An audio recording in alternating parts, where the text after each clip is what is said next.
Today I'm going to be visiting New York City's Isolation Ramen Booth. If you don't know what an Isolation Ramen Booth is, don't worry, initially I didn't either, but it's exactly what it sounds like. It's a restaurant where you eat ramen in isolation. But why in the world would someone want to do that? Well, that's what I'm here to investigate. But first, I wanted to explore how culture dictates how we treat food.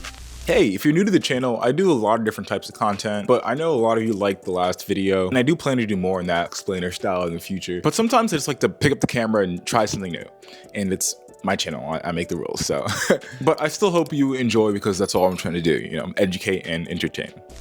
To most Americans, eating a meal outside of the house by yourself is pretty abnormal. From a young age, we're shown the stereotype in movies and TV of the social outcast eating lunch alone in the bathroom, ashamed of their lack of friends to eat with. That doesn't hit home, not at all. But as we grow into adults, we realize that eating lunch alone doesn't make you lame or an outcast, but it still just feels a bit off. We'd rather walk and eat, or hide behind a monitor and do work, or watch a YouTube video. Yeah, I see you. That chicken parm sure does look yummy, Steven. But as I was saying, we'd rather occupy ourselves while we eat, instead of just sitting down, enjoying a meal, and sitting alone with our thoughts. Now, to be honest, I've watched YouTube while I eat for as long as I can remember. More than once, I've had my food go cold while I waited for the perfect 8 to 12 minute video to watch during my meal. And while I worked corporate, I could probably count the amount of times I ate lunch with my coworkers on one hand. So I'm not saying one way is wrong and the other is right, but it's just a bit weird considering where as humans we came from. Hunters and gatherers that spend a day out looking for food and come back and share the spoils with the village. But back to present day,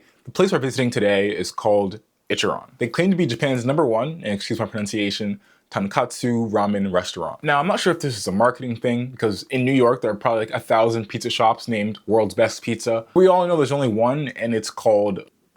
Hey, Joel from the future here. I decided to censor myself because I didn't want to set off World War III, but I eventually will release a video where I share New York's best pizza. But for now, sorry for the gatekeeping, and I guess you'll just have to subscribe to find out what it is. I feel like humans in general, or maybe just me in particular, can easily be swayed by the opinions of those around us, especially when it comes to subjective things like food and art. Now, there are foods I definitely don't enjoy, like ketchup and most seafood. Come after me in the comments, I dare you. But when it comes to deciding between a pretty good meal and an alright meal, I feel like a good portion of that decision making is influenced by the thoughts of those around me. And while the thoughts of others should still be considered in the decision making process, one thing I've been trying to do in the past year is get better at forming my own independent opinions, and then afterwards, if applicable, ask others for their thoughts on things. I think this has really helped me develop my own individual taste and style while still considering what may appeal to the masses. But getting back on topic, I kind of have no clue if this is how the majority of meals are eaten in Japan. I would suppose not, but I definitely don't know enough about Japanese culture to be the arbiter of any of that information.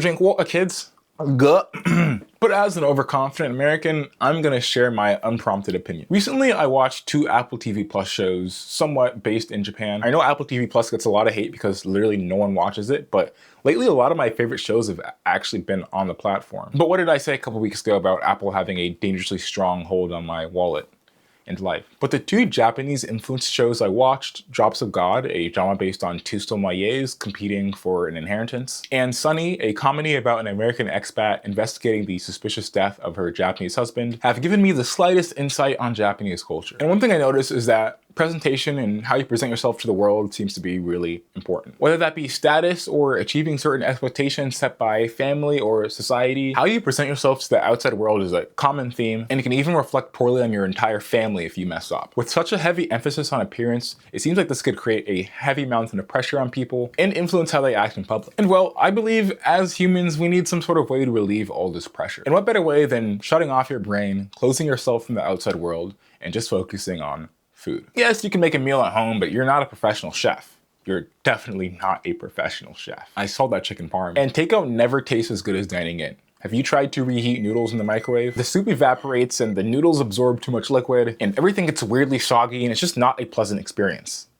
It's not. An isolation booth gives you the ability to enjoy your meal to its maximum potential while still being able to relax somewhat as if you're in the privacy and comfort of your own home. The lack of outside stimuli really allow you to escape the world around you and just enjoy the food in front of you, a sort of sensory deprivation experience. But take that all with a grain of salt, that's just my opinion. And it's mostly been formed by a handful of TV shows with a touch of Japanese in them. And I do want to stress that I am 100% speculating, so I want to apologize if anything I said was offensively wrong. I don't think so, but just in case it was, please politely correct me in the comments or add any additional context you think may be necessary. But moving on. Going to an establishment based on the idea of isolation, I took the opportunity to do something I normally wouldn't do at a restaurant. I vlogged the entire experience. And if you've been following me for a while, you know that pulling out the camera in public is a bit of a challenging thing for me. But doing challenging things and growth is what this channel is all about. So the restaurant itself wasn't in the fanciest part of town. Ichiran is in industrial Williamsburg, and as I walk in, you'll see that the interior isn't gonna turn any heads either. But I scrolled through the tablet and there really is only one option here. They have some sides and extras, but I mean, you come here to eat ramen. But I pay for my food, grab my ticket, and make my way over to my booth. All right, thank you.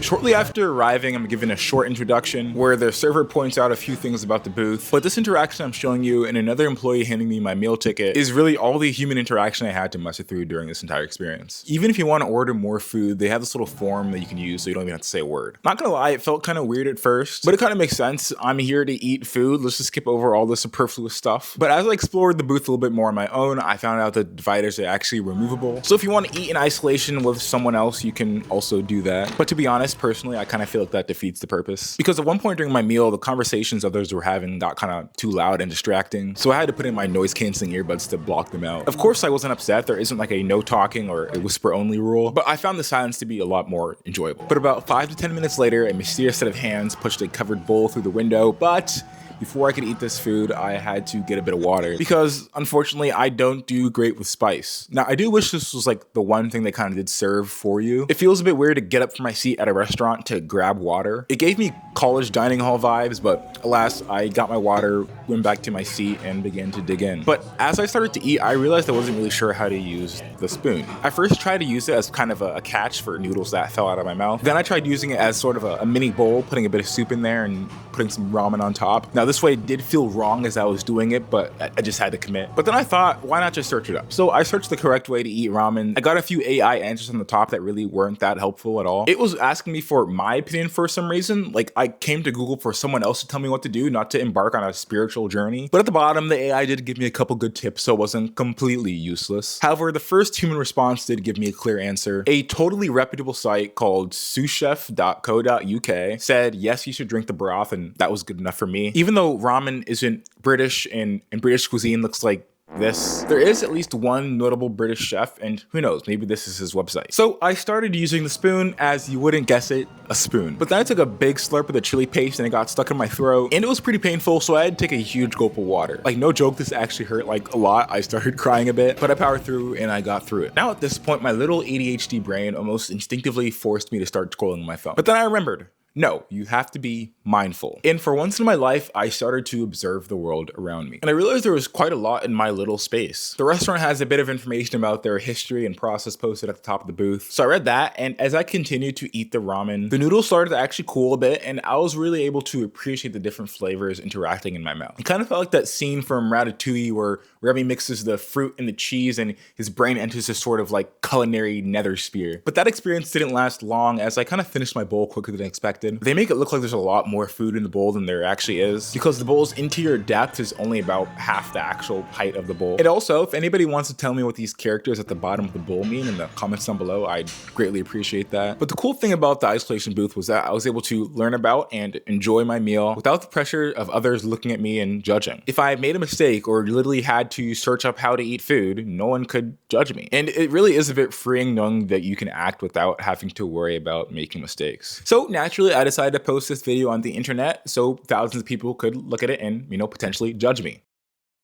But after finishing my meal, I tidied my station as best I could and just walked straight out of the restaurant, which again felt kind of off because as an American, I'm used to politely trying to flag down the server for the check, insisting that I don't want the grossly overpriced dessert, going over the bill, giving them my card, getting my card back, and then doing way too much middle school algebra to try to calculate the tip. Ichiran is a no-tipping establishment and you prepay for the food. So as soon as you finish, you can just walk out, which feels kind of criminal, but super nice at the same time. Maybe I should do a couple more crimes. It's a joke. It's a joke. But now about the ramen itself. Apparently at every Ichiran location, including the many in Japan, they serve the ramen the exact same way. House-made noodles, pork broth, their secret chili powder, scallions, and a couple pieces of sliced pork. And with a heavy focus of this video being on culture, I thought we could talk a bit about American food culture and what is frankly wrong with it. As I mentioned, in Ichiran's ramen, there are 5 simple ingredients. No chemical additives, dyes, or artificial flavors. I presume the website says everything is made in-house or shipped from Japan. But on the other hand, American food seems to have a laundry list of chemical additives and whatnot for flavor and color. And to be honest, it's just a bit off-putting. Like the American Maruchan ramen label has like 30 different ingredients. Like what the hell is riboflavin folic acid or maltodextrin? These sound like the chemicals movie villains mix in comically large pots filled with mysterious green liquid. And why are there like 5 different types of sodium? Why can't it just be like, we added salt, we added a pinch of salt? That's probably why one serving of ramen has like all the sodium you should be eating in an entire week. But I also think we should really talk more about the amount of chemicals that the EU has banned in food and cosmetics and pesticides that the US is just like, nah, it's okay, we can keep that in our stuff, it's all right. But I guess this is all a rant for another time. I'm getting way off topic. Just in case you forgot, this is a video about ramen. And well, the ramen from Ichiran was pretty good. It was hot, fresh, simple, had a touch of spice. Pretty good. I'd give it like a 7.5 out of 10. And that's fine. I don't think it's supposed to be anything absurdly special. As I said earlier, the food itself is just a portion of the entire experience. Would I go back? Yeah, sure, but $20 for ramen does seem a tad expensive. But you're paying for more than just the food in the bowl, which is understandable. And they gotta pay their insane New York City rent somehow, just like I do. And if you wanna help me out with that, please consider subscribing, liking the video, and commenting down below. Okay, I'll see you soon. Bye.